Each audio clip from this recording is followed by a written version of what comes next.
श्री हनुमद पंचरत्न स्तोत्रम्। सं सं सं सिद्धिनाथं प्रणमति चरणं वायुपुत्रं च रौद्रं वं वं वं विश्वरूपं हह हह हसितं गर्जितं मेघशत्रं तं तं त्रैलोक्यनाथं तपति दिनकरं तं त्रिनेत्रस्वरूपं कं कं कंदर्पवश्य कमलमनहरं शाकनिकालरूपं रं रं रं रामदूतं रणगजदमितं रावणच्छेददक्षं बं बं बं बालरूपं नतगिरिचरणं कंपितं सूर्यबिम्बं मं मं मं मन्त्रसिद्धिं कविकुलतिलकं मर्दनं शाकनीनां हुं हुं हुंकारबीजं हनति हनुमत्तं हन्यति शत्रुसैन्यं दं दं दं दं दीर्घरूपं धरकरशिखरं पातितं मेघनादम् ऊं ऊं उच्चाटितं वै सकलभुवतलं योगनिवृन्दरूपं शं शं शं क्षिप्रवेगं प्रमति च जलधिं ज्वलितं रक्षदुर्गं शें शें शें क्षेमतत्त्वं धनुरुहकुलं मुच्यते बिम्बकारं कं कं कं कालदुष्टं जलनिधितरणं राक्षसानां विनाशे दक्षं श्रेष्ठं कवीनां त्रिभुवनचरतां प्राणिनां प्राणरूपं ह्रां ह्रां ह्रां ह्रासतत्त्वं त्रिभुवनरचितं दैवतं सर्वभूते देवानां च त्रयाणां फणिभुवनधरं व्यापकं वायुरूपं त्वं त्वं त्वं वेदतत्त्वं बहुनि च यजुषं सामचार्थरूपं कं कं कं कंदने त्वं ननु कमलतले राक्षसान् रौद्ररूपान् खं खं खं खड्गहस्तं झटति भुवतले त्रोटितं नागपाशम् ॐ ॐ ओंकाररूपं त्रिभुवनपठितं वेदमन्त्राधिमन्त्रं संग्रामे शत्रुमध्ये जलनिधितरणे व्याघ्रसिंहे च सर्पे राजद्वारे च मार्गे गिरिगुहविवरे चोषरे कंदरे वा भूतप्रेतादियुक्ते ग्रहगणविषये शाकनीडाकनीनां देशे विस्फोटकानां ज्वरमनवसिरः पीडने नाशकत्वं श्री घटिकाचल हनुमते स्तोत्रम्। शंखचक्रधरं देवं घटिकाचलवासिनं योगारूढं हाञ्जनेयं वायुपुत्रं नमाम्यहं भक्ताभीष्टप्रदातारं चतुर्बाहुविराजितं दिवाकरद्युतिनिभं वन्देऽहं पवनात्मजं कौपीन मेखलासूत्रं स्वर्णकुण्डलमण्डितं लङ्घिताब्धिं रामदूतं नमामि सततं हरिं दैत्यानां नाशनार्थाय महाकायधरं विभुं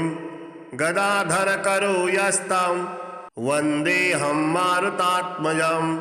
नृसिंहाभिमुखो भूत्वा पर्वताग्रे च संस्थितं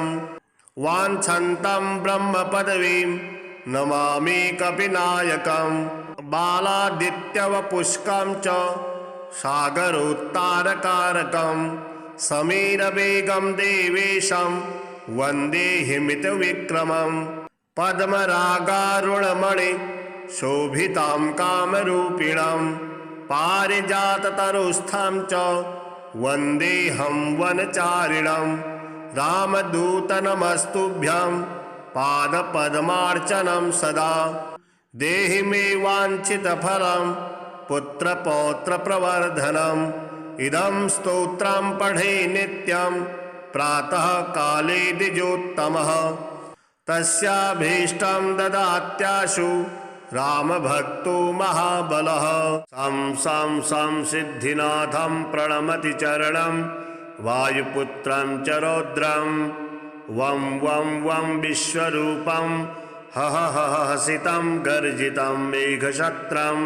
तं तं त्रैलोक्यनाथं तपति दिनकरं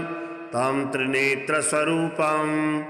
कं कं कन्दर्पवश्य कमलमनहरं शाकनिकालरूपं रं रं रं रामदूतं रणगजदमितं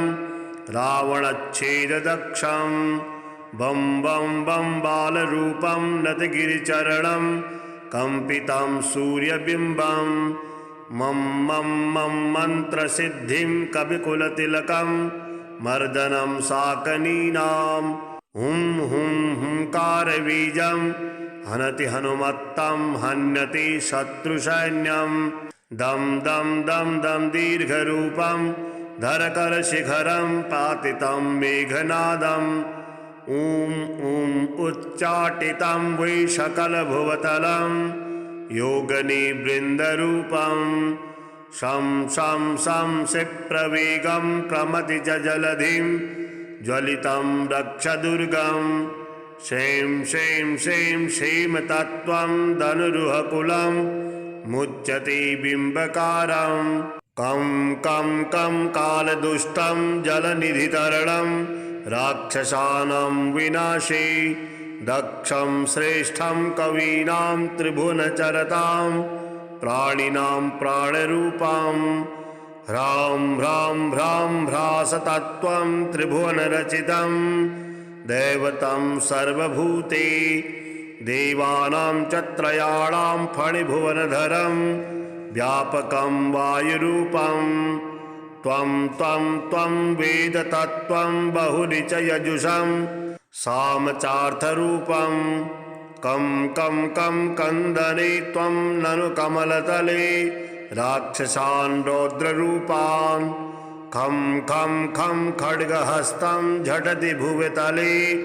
त्रोटितं नागपाशम् ॐ ॐ ओंकाररूपं त्रिभुवनपठितं वेदमन्त्राधिमन्त्रं संग्रामे शत्रुमध्ये जलनिधितरणे व्याघ्रसिंहे च सर्पे राजद्वारे च मार्गे गिरिगुहविवरे चोषरे कन्दरे वा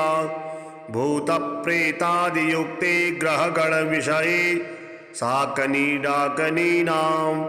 देशे विस्फोटकानां ज्वरमनवसिरः पीडने नाशकत्वं श्रीघटिकाचल हनुमते स्तोत्रम् शङ्खचक्रधरं देवं घटिकाचलवासिनं योगारूढं हाञ्जनेयं वायुपुत्रं नमाम्यहं भक्ताभीष्टप्रदातारं चतुर्बाहुविराजितं दिवाकरद्युतिनिभं वन्देऽहं पवनात्मजं कौपीनमेखलासूत्रं स्वर्णकुण्डलमण्डितं लङ्घिताब्धिं रामदूतं नमामि सततं हरिं दैत्यानां नाशनार्थाय महाकायधरं विभुं गदाधरकरो यस्तं वन्देऽहं मारुतात्मजं नृसिंहाभिमुखो भूत्वा पर्वताग्रे च संस्थितं वाञ्छन्तं ब्रह्मपदवीं नमामि कपिनायकं बालादित्यवपुष्कं च सागरोत्तारकारकं समीरवेगं देवेशं वन्दे हिमितविक्रमं पद्मरागारुणमणि शोभितां कामरूपिणं पारिजाततरुस्थां च वन्देऽहं वनचारिणं रामदूतनमस्तुभ्यं पादपद्मार्चनं सदा देहि मे वाञ्छितफलं पुत्रपौत्रप्रवर्धनम् इदं स्तोत्रं पठे नित्यं प्रातः काले द्विजोत्तमः तस्याभीष्टं ददात्याशु रामभक्तो महाबलः तं सं सं सिद्धिनाथं प्रणमति चरणं वायुपुत्रं च रौद्रं वं वं वं विश्वरूपं हः हः हसितं गर्जितं मेघशत्रं तं तं त्रैलोक्यनाथं तपति दिनकरं तं त्रिनेत्रस्वरूपं कं कं कन्दर्पवश्य कमलमनहरं शाकनिकालरूपं रं रं रं रामदूतं रणगजदमितं रावणच्छेददक्षं बं बं बं बालरूपं नतगिरिचरणं कंपितं सूर्यबिम्बं मं मं मं मन्त्रसिद्धिं कविकुलतिलकं मर्दनं शाकनीनां हुं हुं हुंकारबीजं हनति हनुमत्तं हन्यति शत्रुसैन्यं दं दं दं दं दीर्घरूपं धरकरशिखरं पातितं मेघनादम् ऊं ऊं उच्चाटितं वै सकलभुवतलं योगनिवृन्दरूपं शं शं शं क्षिप्रवेगं प्रमथिजलधिं ज्वलितं रक्षदुर्गं शें शें शें क्षेमतत्त्वं धनुरुहकुलं मुच्यते बिम्बकारं कं कं कं कालदुष्टं जलनिधितरणं राक्षसानां विनाशे दक्षं श्रेष्ठं कवीनां त्रिभुवनचरतां प्राणिनां प्राणरूपं ह्रां ह्रां ह्रां ह्रासतत्त्वं त्रिभुवनरचितं दैवतं सर्वभूते देवानां च त्रयाणां फणिभुवनधरं व्यापकं वायुरूपं त्वं त्वं त्वं वेदतत्त्वं बहुनि च यजुषं सामचार्थरूपं कं कं कं कन्दने त्वं ननु कमलतले राक्षसान् रौद्ररूपान् खं खं खं खड्गहस्तं झटति भुवतले त्रौटितं नागपाशम् ॐ ॐ ओंकाररूपं त्रिभुवनपठितं वेदमन्त्राधिमन्त्रं संग्रामे शत्रुमध्ये जलनिधितरणे व्याघ्रसिंहे च सर्पे राजद्वारे च मार्गे गिरिगुहविवरे चोषरे कन्दरे वा भूतप्रेतादियुक्ते ग्रहगणविषये शाकनीडाकनीनां देशे विस्फोटकानां ज्वरमनवसिरः पीडने नाशकत्वम् श्रीघटिकाचल हनुमते स्तोत्रम् शङ्खचक्रधरं देवं घटिकाचलवासिनं योगारूढं हाञ्जनेयं वायुपुत्रं नमाम्यहं भक्ताभीष्टप्रदातारं चतुर्बाहुविराजितं दिवाकरद्युतिनिभं वन्देऽहं पवनात्मजं कौपीनमेखलासूत्रं स्वर्णकुण्डलमण्डितं लङ्घिताब्धिं रामदूतं नमामि सततं हरिं दैत्यानां नाशनार्थाय महाकायधरं विभुं गदाधरकरो यस्तं वन्देऽहं मारुतात्मजं नृसिंहाभिमुखो भूत्वा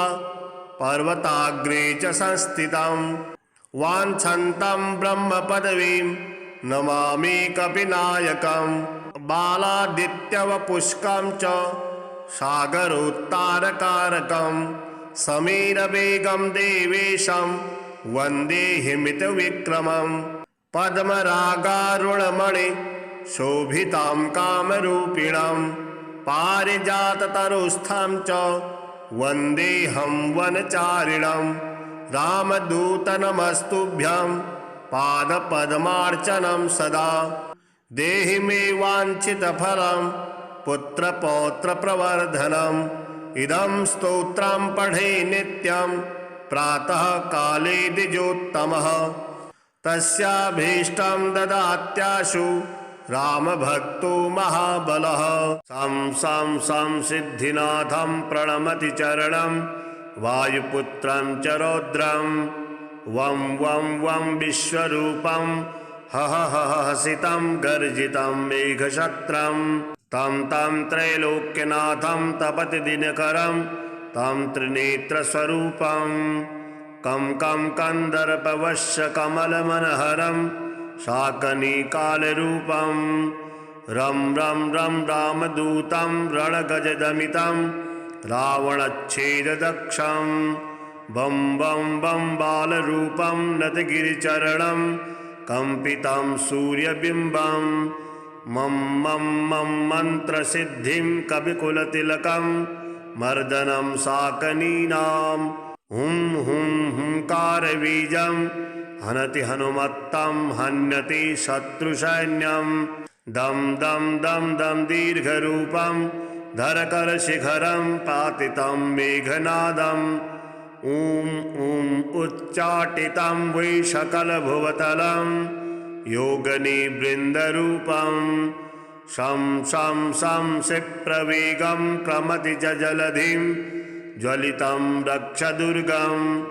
शें शें शें क्षेमतत्त्वं धनुरुहकुलं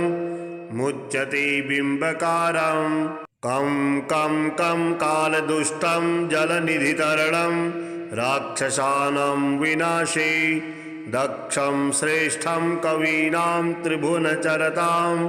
प्राणिनां प्राणरूपं ह्रां ह्रां ह्रां ह्रासतत्त्वं त्रिभुवनरचितं दैवतं सर्वभूते देवानां च त्रयाणां फणिभुवनधरं व्यापकं वायुरूपं त्वं त्वं त्वं वेदतत्त्वं बहुनि च यजुषं सामचार्थरूपं कं कं कं कन्दने त्वं ननु कमलतले राक्षसान् रौद्ररूपान् खं खं खं खड्गहस्तं झटति भुवतले त्रोटितं नागपाशम् ॐ ॐ ओंकाररूपं त्रिभुवनपठितं वेदमन्त्राधिमन्त्रं संग्रामे शत्रुमध्ये जलनिधितरणे व्याघ्रसिंहे च सर्पे राजद्वारे च मार्गे गिरिगुहविवरे चोषरे कन्दरे वा भूतप्रेतादियुक्ते ग्रहगणविषये शाकनीडाकनीनां देशे विस्फोटकानां ज्वरमनवसिरः पीडने नाशकत्वं श्रीघटिकाचल हनुमते स्तोत्रं शङ्खचक्रधरं देवं घटिकाचलवासिनं योगारूढं हाञ्जनेयं वायुपुत्रं नमाम्यहं भक्ताभीष्टप्रदातारं चतुर्बाहुविराजितं दिवाकरद्युतिनिभं वन्देऽहं पवनात्मजं कौपीनमेखलासूत्रं स्वर्णकुण्डलमण्डितं लङ्घिताब्धिं रामदूतं नमामि सततं हरिं दैत्यानां नाशनार्थाय महाकायधरं विभुं गदाधरकरो यस्तं वन्देऽहं मारुतात्मजं नृसिंहाभिमुखो भूत्वा पर्वताग्रे च संस्थितं वाञ्छन्तं ब्रह्मपदवीं नमामि कपिनायकं बालादित्यवपुष्कं च सागरोत्तारकारकं समीरवेगं देवेशं वन्दे हिमितविक्रमं पद्मरागारुणमणि शोभितां कामरूपिणं पारिजाततरुस्थं च वन्देऽहं वनचारिणं रामदूतनमस्तुभ्यं पादपद्मार्चनं सदा देहि मे वाञ्छितफलं पुत्रपौत्रप्रवर्धनम् इदं स्तोत्रं पठे नित्यं प्रातः काले द्विजोत्तमः तस्याभीष्टं ददात्याशु रामभक्तो महाबलः तं सं सं सिद्धिनाथं प्रणमति चरणं वायुपुत्रं च रौद्रं वं वं वं विश्वरूपं हह हह हसितं गर्जितं मेघशत्रं तं तं त्रैलोक्यनाथं तपति दिनकरं तं त्रिनेत्रस्वरूपं कं कन्दर्पवश्य कमलमनहरं शाकनिकालरूपं रं रं रं रामदूतं रणगजदमितं रावणच्छेददक्षं बं बं बं बालरूपं नतगिरिचरणं कम्पितं सूर्यबिम्बं मं मं मं मन्त्रसिद्धिं कविकुलतिलकं मर्दनं शाकनीनां हुं हुं हुंकारबीजं हनति हनुमत्तं हन्यति शत्रुसैन्यं दं दं दं दं दीर्घरूपं धरकरशिखरं पातितं मेघनादम् ऊं ऊं उच्चाटितं वै सकलभुवतलं योगनिवृन्दरूपं शं शं शं क्षिप्रवेगं प्रमति च जलधिं ज्वलितं रक्षदुर्गं शें शें शें क्षेमतत्त्वं धनुरुहकुलं मुच्यते बिम्बकारं कं कं कं कालदुष्टं जलनिधितरणं राक्षसानां विनाशे दक्षं श्रेष्ठं कवीनां त्रिभुवनचरतां प्राणिनां प्राणरूपं ह्रां ह्रां ह्रां ह्रासतत्त्वं त्रिभुवनरचितं दैवतं सर्वभूते देवानां च त्रयाणां फणिभुवनधरं व्यापकं वायुरूपं त्वं त्वं त्वं वेदतत्त्वं बहुरि च यजुषं सामचार्थरूपं कं कं कं कन्दने त्वं ननु कमलतले राक्षसान् रौद्ररूपान् खं खं खं खड्गहस्तं झटति भुवतले त्रोटितं नागपाशम् ॐ ॐ ओंकाररूपं त्रिभुवनपठितं वेदमन्त्राधिमन्त्रं संग्रामे शत्रुमध्ये जलनिधितरणे व्याघ्रसिंहे च सर्पे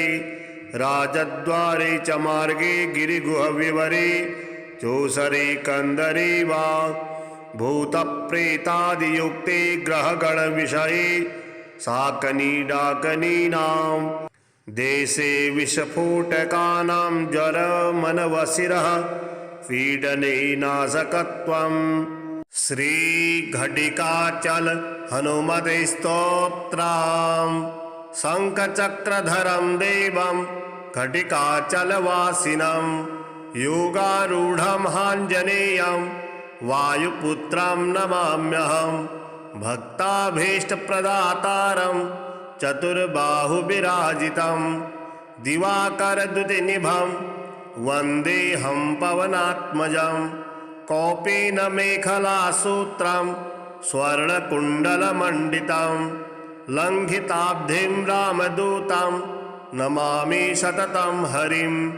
दैत्यानां नाशनार्थाय महाकायधरं विभुं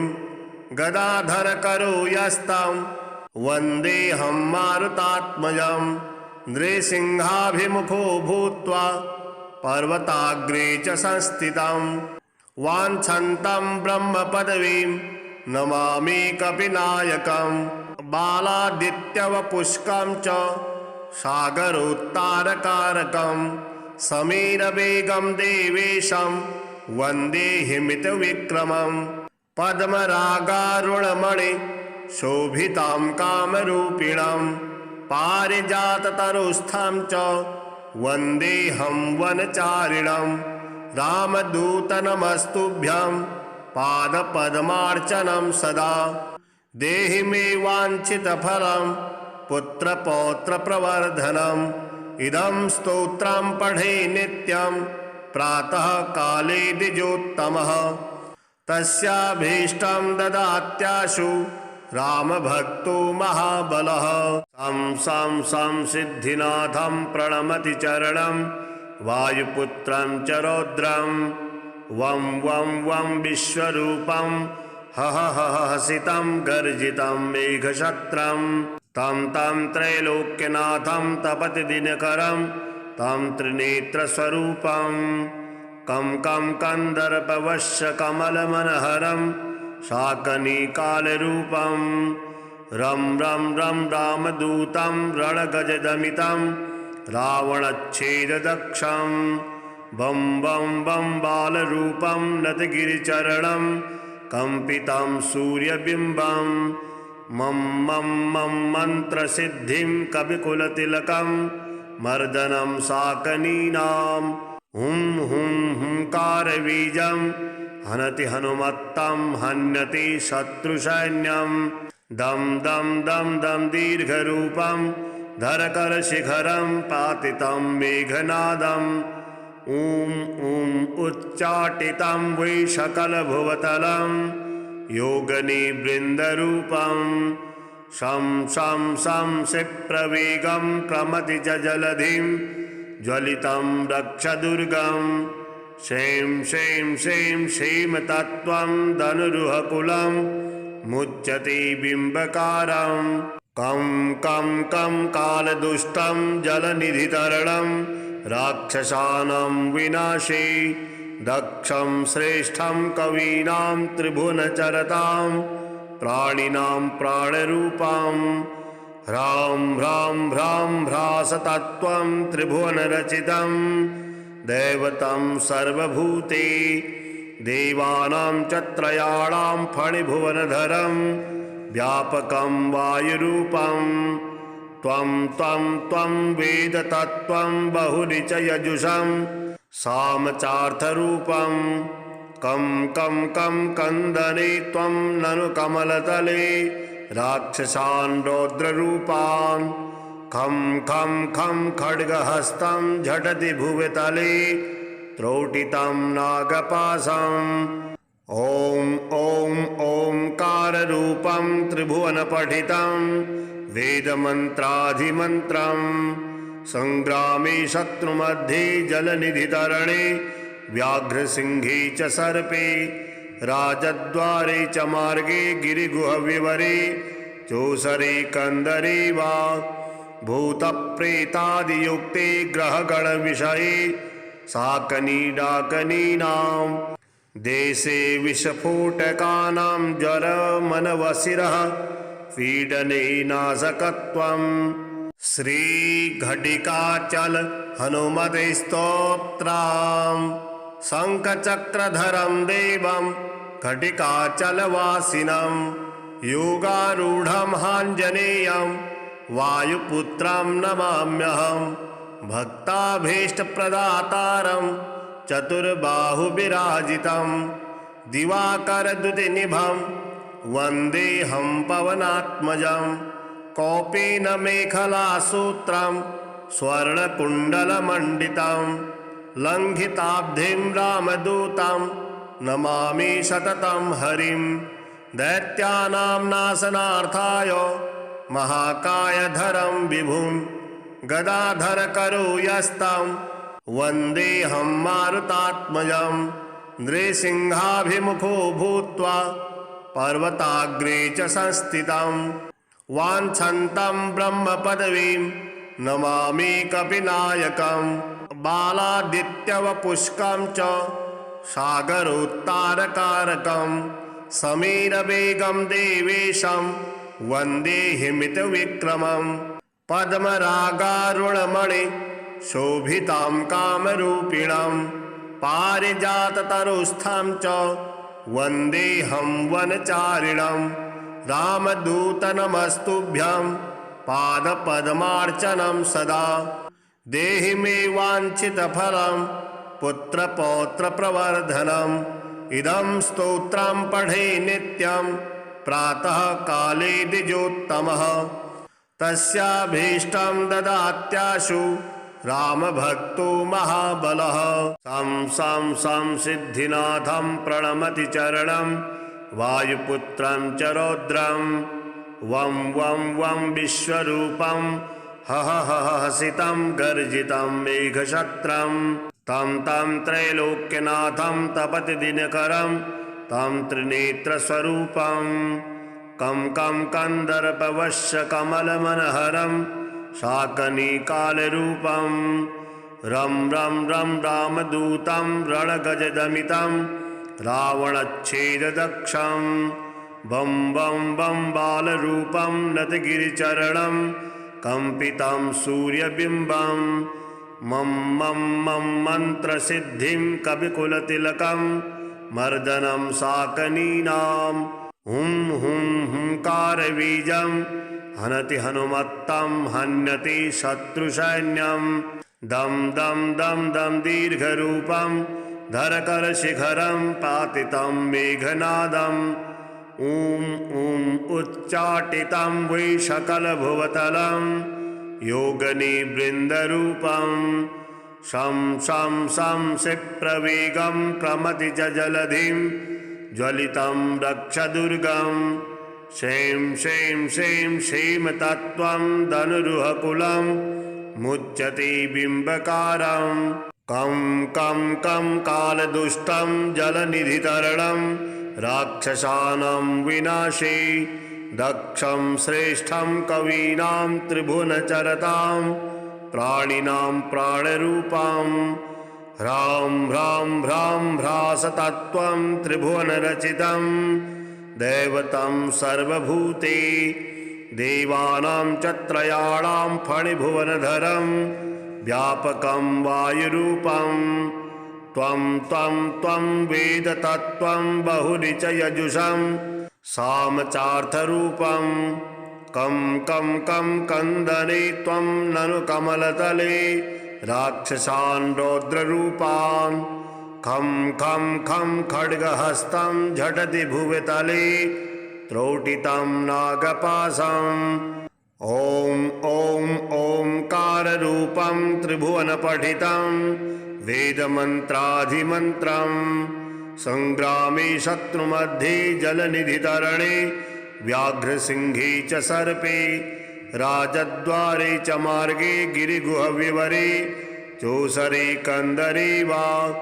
भूतप्रेतादियुक्ते ग्रहगणविषये शाकनीडाकनीनां देशे विस्फोटकानां ज्वरमनवशिरः पीडने नाशकत्वं श्रीघटिकाचल हनुमते स्तोत्रम् शङ्खचक्रधरं देवं घटिकाचलवासिनं योगारूढं हाञ्जनेयं वायुपुत्रं नमाम्यहं भक्ताभीष्टप्रदातारं चतुर्बाहुविराजितं दिवाकरद्युतिनिभं वन्देऽहं पवनात्मजं कौपीनमेखलासूत्रं स्वर्णकुण्डलमण्डितं लङ्घिताब्धिं रामदूतं नमामि सततं हरिं दैत्यानां नाशनार्थाय महाकायधरं विभुं गदाधरकरो यस्तं वन्देऽहं मारुतात्मजं नृसिंहाभिमुखो भूत्वा पर्वताग्रे च संस्थितं वाञ्छन्तं ब्रह्मपदवीं नमामि कपिनायकं बालादित्यवपुष्कं च सागरोत्तारकारकं समीरवेगं देवेशं वन्दे हिमितविक्रमं पद्मरागारुणमणि शोभितां कामरूपिणं पारिजाततरुस्थं च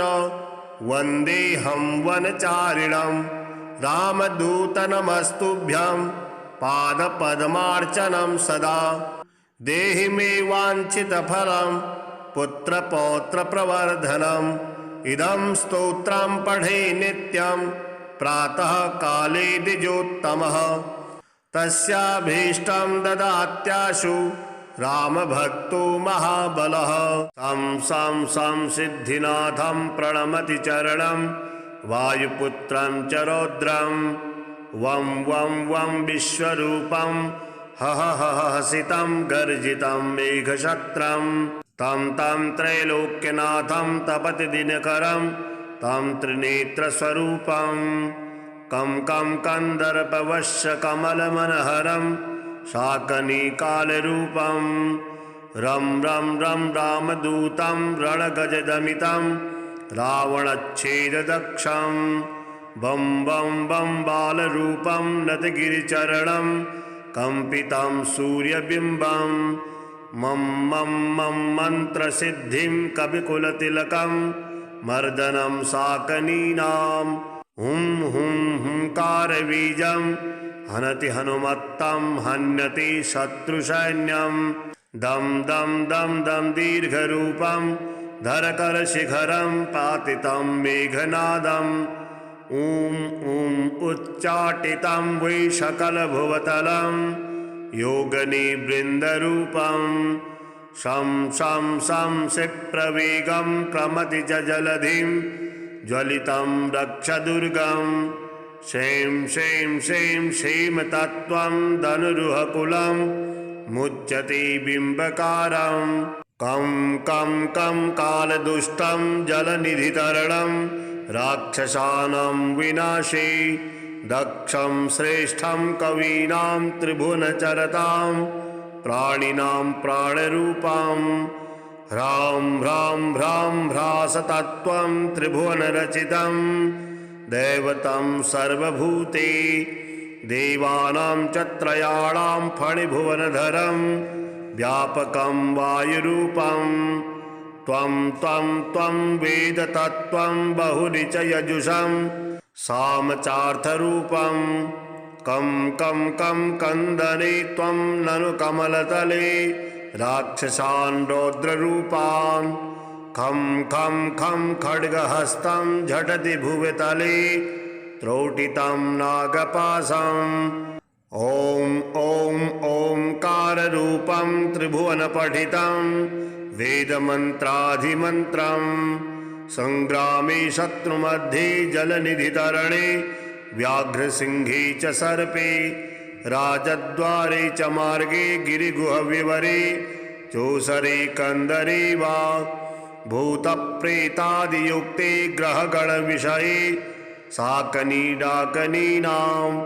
देशे विस्फोटकानां ज्वरमनवशिरः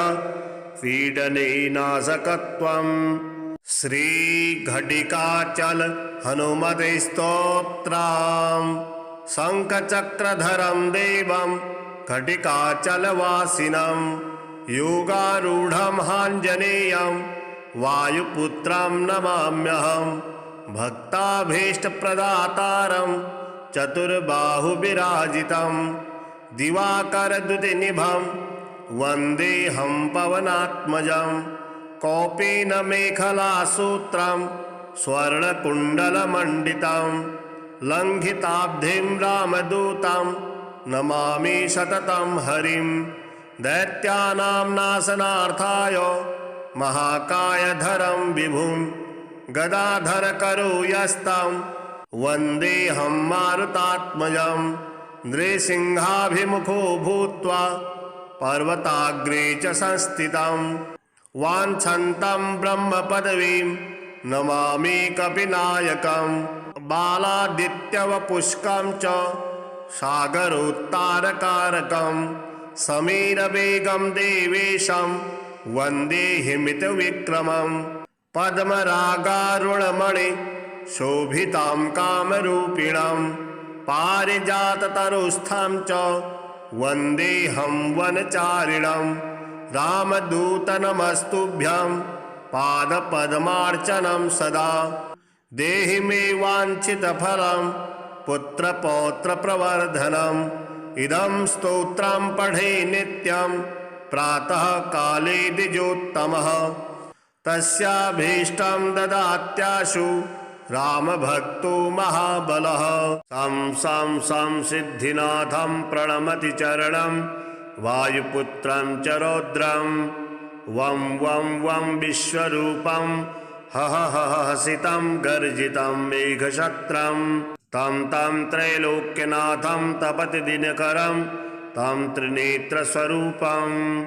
कं कं कन्दर्पवश्य कमलमनहरं शाकनिकालरूपं रं रं रं रामदूतं रणगजदमितं रावणच्छेददक्षं बं बं बं बालरूपं नतगिरिचरणं कम्पितं सूर्यबिम्बं मं मं मं मन्त्रसिद्धिं कविकुलतिलकं मर्दनं शाकनीनां हुं हुं हुंकारबीजं हनति हनुमत्तं हन्यति शत्रुसैन्यं दं दं दं दं दीर्घरूपं धरकरशिखरं पातितं मेघनादम् ॐ ॐ उच्चाटितं वै सकलभुवतलं योगनिवृन्दरूपं शं शं शं क्षिप्रवेगं प्रमति च जलधिं ज्वलितं रक्षदुर्गं शें शें शें क्षेमतत्त्वं धनुरुहकुलं मुच्यते बिम्बकारं कं कं कं कालदुष्टं जलनिधितरणं राक्षसानां विनाशे दक्षं श्रेष्ठं कवीनां त्रिभुवनचरतां प्राणिनां प्राणरूपं ह्रां ह्रां ह्रां ह्रासतत्त्वं त्रिभुवनरचितं दैवतं सर्वभूते देवानां च त्रयाणां फणिभुवनधरं व्यापकं वायुरूपं त्वं त्वं त्वं वेदतत्त्वं बहुनि च यजुषं सामचार्थरूपं कं कं कं कंदने त्वं ननु कमलतले राक्षसान् रौद्ररूपान् खं खं खं खड्गहस्तं झटति भुवितले त्रोटितं नागपाशम् ॐ ॐ ओंकाररूपं त्रिभुवनपठितं वेदमन्त्राधिमन्त्रं संग्रामे शत्रुमध्ये जलनिधितरणे व्याघ्रसिंहे च सर्पे राजद्वारे च मार्गे गिरिगुहविवरे चोषरे कन्दरे वा भूतप्रेतादियुक्ते ग्रहगणविषये शाकनीडाकनीनां देशे विस्फोटकानां ज्वरमनवशिरः पीडने नाशकत्वं श्रीघटिकाचल हनुमते स्तोत्रम् शङ्खचक्रधरं देवं घटिकाचलवासिनं योगारूढं हाञ्जनेयं वायुपुत्रं नमाम्यहं भक्ताभीष्टप्रदातारं चतुर्बाहुविराजितं दिवाकरद्युतिनिभं वन्देऽहं पवनात्मजं कौपीनमेखलासूत्रं स्वर्णकुण्डलमण्डितं लङ्घिताब्धिं रामदूतं नमामि सततं हरिं दैत्यानां नाशनार्थाय महाकायधरं विभुं गदाधरकरो यस्तं वन्देऽहं मारुतात्मजं नृसिंहाभिमुखो भूत्वा पर्वताग्रे च संस्थितं वाञ्छन्तं ब्रह्मपदवीं नमामि कपिनायकं बालादित्यवपुष्कं च सागरोत्तारकारकं समीरवेगं देवेशं वन्दे हिमितविक्रमं पद्मरागारुणमणि शोभितां कामरूपिणं पारिजाततरुस्थं च वन्देऽहं वनचारिणं रामदूतनमस्तुभ्यं पादपद्मार्चनं सदा देहि मे वाञ्छितफलं पुत्रपौत्रप्रवर्धनम् इदं स्तोत्रं पठे नित्यं प्रातः काले द्विजोत्तमः तस्याभीष्टं ददात्याशु रामभक्तो महाबलः सं सं सं सिद्धिनाथं प्रणमति चरणं वायुपुत्रं च रौद्रं वं वं वं विश्वरूपं हह हह हसितं गर्जितं मेघशत्रं तं तं त्रैलोक्यनाथं तपति दिनकरं तं त्रिनेत्रस्वरूपं कं कं कन्दर्पवश्य कमलमनहरं शाकनिकालरूपं रं रं रं रामदूतं रणगजदमितं रावणच्छेददक्षं बं बं बं बालरूपं नतगिरिचरणं कंपितं सूर्यबिम्बं मं मं मं मन्त्रसिद्धिं कविकुलतिलकं मर्दनं शाकनीनां हुं हुं हुंकारबीजं हनति हनुमत्तं हन्यति शत्रुसैन्यं दं दं दं दं दीर्घरूपं धरकरशिखरं पातितं मेघनादम् ॐ ॐ उच्चाटितं वै सकलभुवतलं योगनिवृन्दरूपं शं शं शं क्षिप्रवेगं प्रमति च जलधिं ज्वलितं रक्षदुर्गं शें शें शें क्षेमतत्त्वं धनुरुहकुलं मुच्यते बिम्बकारं कं कं कं कालदुष्टं जलनिधितरणं राक्षसानां विनाशे दक्षं श्रेष्ठं कवीनां त्रिभुवनचरतां प्राणिनां प्राणरूपं ह्रां ह्रां ह्रां ह्रासतत्त्वं त्रिभुवनरचितं दैवतं सर्वभूते देवानां च त्रयाणां फणिभुवनधरं व्यापकं वायुरूपं त्वं त्वं त्वं वेदतत्त्वं बहुनि च यजुषं सामचार्थरूपं कं कं कं कन्दने त्वं ननु कमलतले राक्षसान् रौद्ररूपान् खं खं खं खड्गहस्तं झटति भुवतले त्रोटितं नागपाशम् ॐ ॐ ओंकाररूपं त्रिभुवनपठितं वेदमन्त्राधिमन्त्रं संग्रामे शत्रुमध्ये जलनिधितरणे व्याघ्रसिंहे च सर्पे राजद्वारे च मार्गे गिरिगुहविवरे चोषरे कन्दरे वा भूतप्रेतादियुक्ते ग्रहगणविषये शाकनीडाकनीनां देशे विस्फोटकानां ज्वरमनवशिरः पीडने नाशकत्वं श्रीघटिकाचल हनुमते स्तोत्रम् शङ्खचक्रधरं देवं घटिकाचलवासिनं योगारूढं हाञ्जनेयं वायुपुत्रं नमाम्यहं भक्ताभीष्टप्रदातारं चतुर्बाहुविराजितं दिवाकरद्युतिनिभं वन्देऽहं पवनात्मजं कौपीनमेखलासूत्रं स्वर्णकुण्डलमण्डितं लङ्घिताब्धिं रामदूतं नमामि सततं हरिं दैत्यानां नाशनार्थाय महाकायधरं विभुं गदाधरकरो यस्तं वन्देऽहं मारुतात्मजं नृसिंहाभिमुखो भूत्वा पर्वताग्रे च संस्थितं वाञ्छन्तं ब्रह्मपदवीं नमामि कपिनायकं बालादित्यवपुष्कं च सागरोत्तारकारकं समीरवेगं देवेशं वन्दे हिमितविक्रमं पद्मरागारुणमणि शोभितां कामरूपिणं पारिजाततरुस्थं च वन्देऽहं वनचारिणं रामदूतनमस्तुभ्यं पादपद्मार्चनं सदा देहि मे वाञ्छितफलं पुत्रपौत्रप्रवर्धनम् इदं स्तोत्रं पठे नित्यं प्रातः काले द्विजोत्तमः तस्याभीष्टं ददात्याशु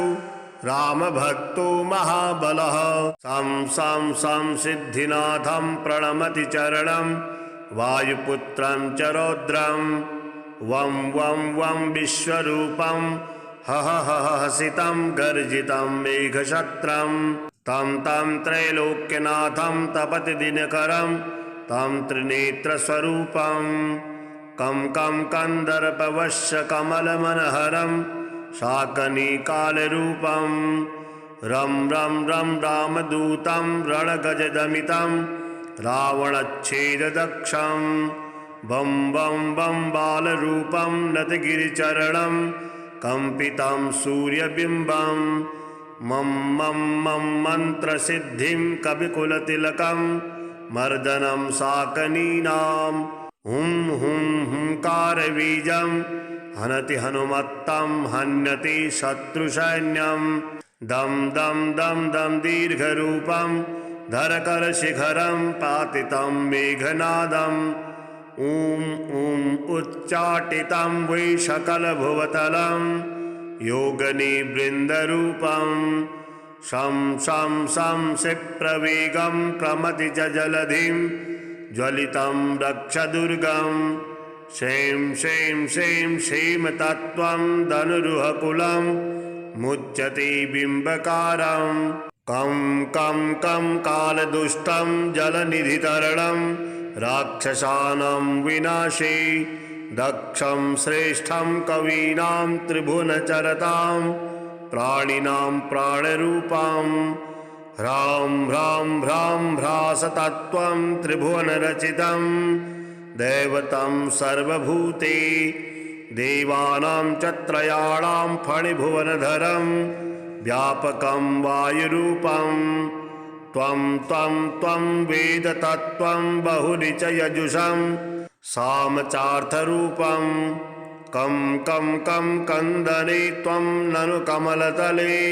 राक्षसान् रौद्ररूपान् खं खं खं खड्गहस्तं झटति भुवतले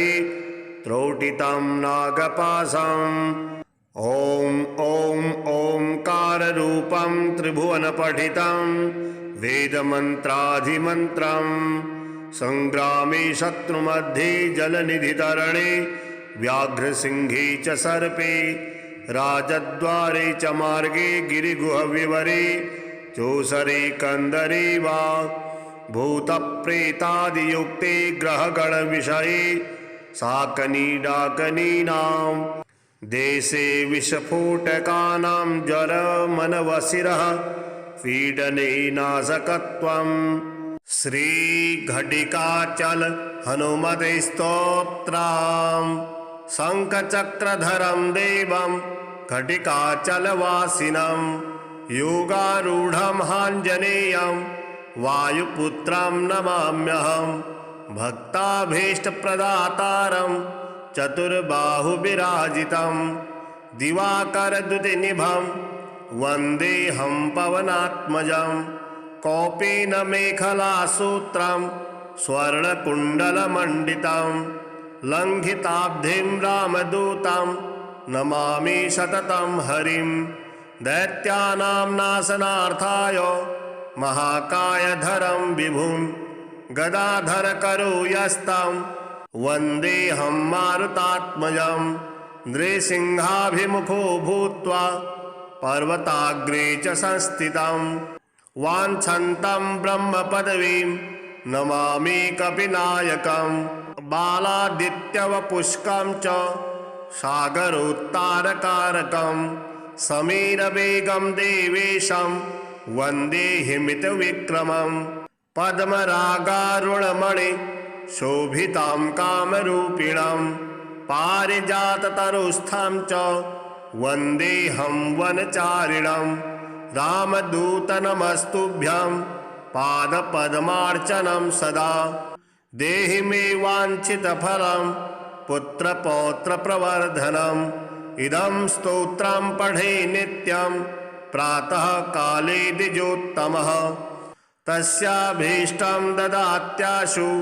रामभक्तो महाबलः।